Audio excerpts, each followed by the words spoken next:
Alright, I'd like to introduce y'all to my new obsession, the crystal battery. And for those of you people out there that are making these, you need to just start out simple. If you're just starting out, now of course if you're doing this already, you've probably got better methods than I do. But basically this is a crystal battery I made last night in 30 minutes in my kitchen from materials that I had around my house. Right now it's putting out about 0.568 volts with a 1K ohm load on it. And as we continue to load it, it climbs up, the voltage goes up. This video is for people who want to do this, but they see all these elaborate systems that everyone else has set up, and they say, "Ah, I can't do that." So I'm just going to explain to you quickly how I made this. I ran to the store and got some alum, and I got some salt substitute, which has the potassium chloride in it. You make sure it has the potassium chloride. And I already had some Epsom salts there at the house. I just took, this is a pill box for pill container for pharmaceuticals.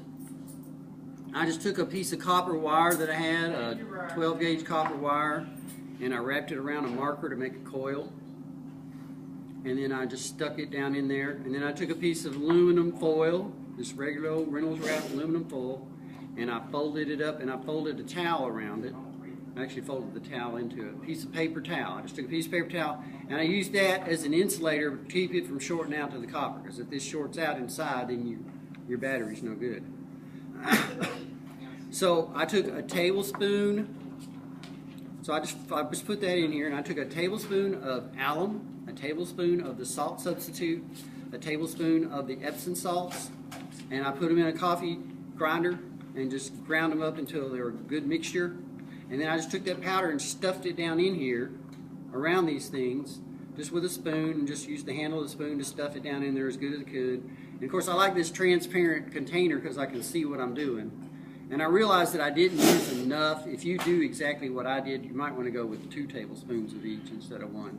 Because I didn't have enough to cover the coil up completely. I don't know if you can get a close-up on this. But you can see right here that the alum and the mixture, the crystal mixture, only goes up to there. And actually I think the most solid part is from about here down, so we're really only dealing with this part of it. There's a waste here, and I may go ahead and fill this all the way up tonight and reheat it.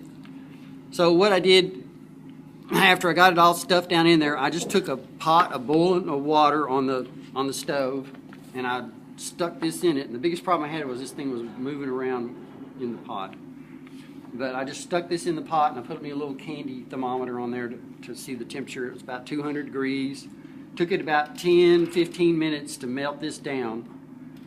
And then I just let it sit. Took it out, let it sit, cool off. Now it's like a hard rock in there. And you can see here, it's producing 0.577 volts all across a 1K ohm load. I've got a 1K resistor on here. So that's about a ½ milliamp. So it's very low wattage. I mean, we're talking like what, less than 1/4 of a watt? I'm sorry, less than 1/4 of a milliwatt. So we've got very low wattage going here. And of course I'm going to continue this experimentation as time goes on. I'm going to come up with better and better methods. I've already got an idea on how to use aluminum wire, how to use a copper circuit board as your copper, and then just use a sheet of aluminum and put your material, your crystal in between them. Like you could put it on a paper towel. You could take this stuff, melt it down, and then just let it impregnate it into a paper towel, and then just put that paper towel in between a sheet of copper and a sheet of aluminum, and you should have a battery right there. Let's try something while we got the video going. Let's put a drop or 2 of water in it. Let's see what happens.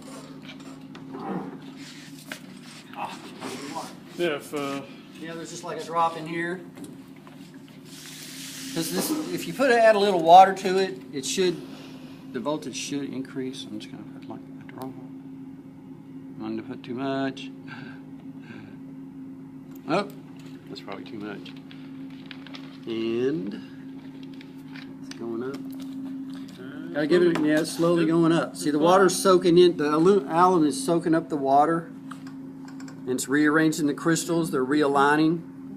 And there it goes, it's going up with the water in it. So if you keep these things hydrated, they produce more voltage. But there it is. Go out there, make these things, experiment with it, learn about it.